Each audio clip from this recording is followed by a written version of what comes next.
All right. Hello, YouTube. It has been 2 weeks since the last video, but that was a tutorial, and I think the last video before that was maybe a few more weeks, a month.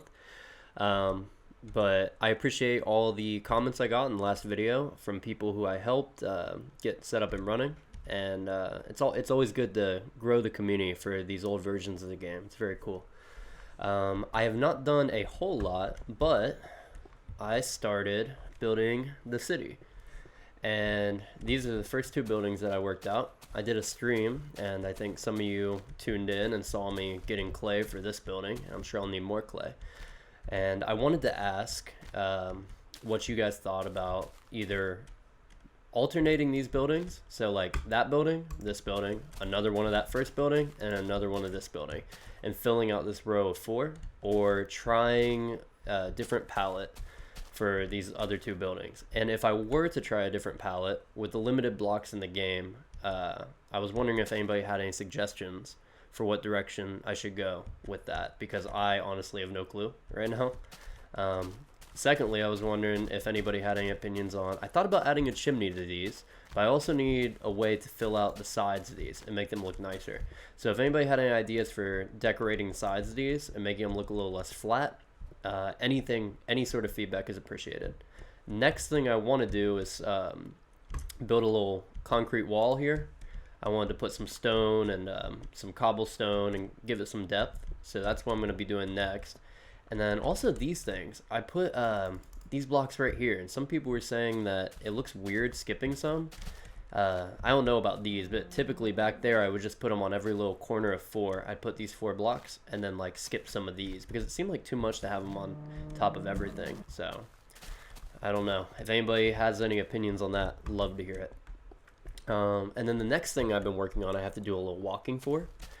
So I'm going to head on over to this mob spawner I made.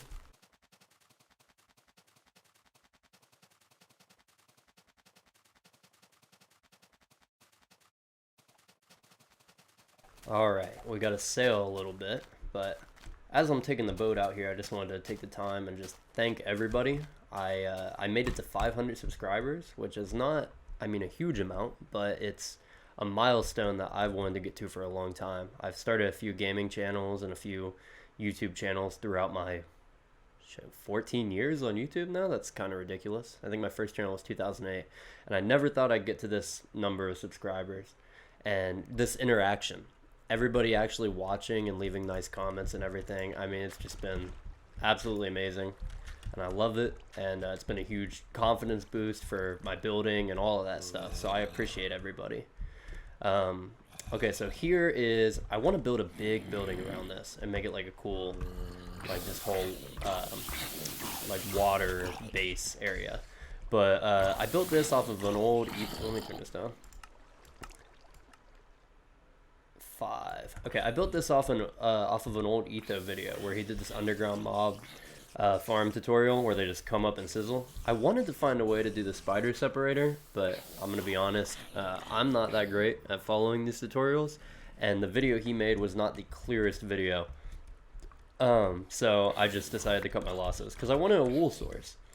We're gonna figure that out later, but for now they're all coming up like this, and it's gotten a pretty good output. I think I had to go around lighting up caves underground, which took quite a while.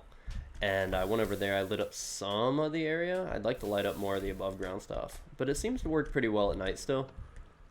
And I did go on peaceful a few times, I'm not gonna lie. I don't like to, but it got a little crazy. So it was either keep finding food and going back, or dying or whatever, or just pop on peaceful and save myself some sanity. But yeah, this has been pretty cool. And I think what I'm gonna do now is, speaking of peaceful, I'm gonna throw it on peaceful and go down and show you guys what it looks like.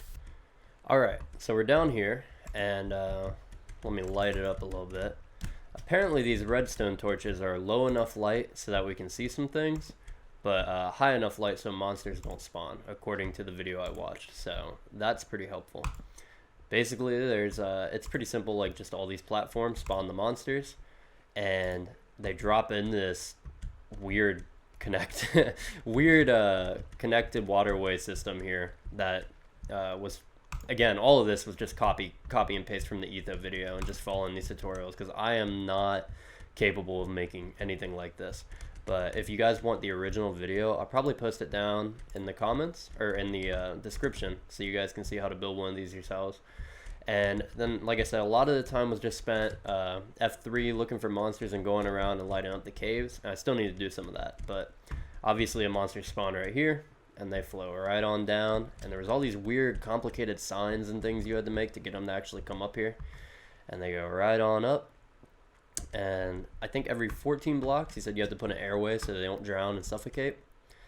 And they'll come right on up, and they'll just hit this thing and die, and stuff will come to you. So it's pretty cool, and it's a lot better as far as like aesthetics go than putting a giant ugly cobblestone monster in the sky.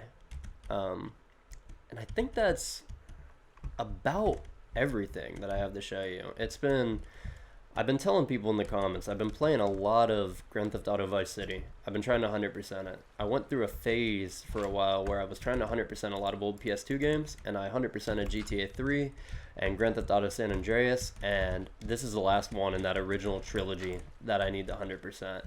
So I thought about doing some gameplay for that, but I don't know if it's really that interesting, and honestly, most of the viewers, they're beta Minecraft viewers. They want to see Minecraft, so I don't know how many people are interested in seeing that. And the other thing I thought about doing was a room tour.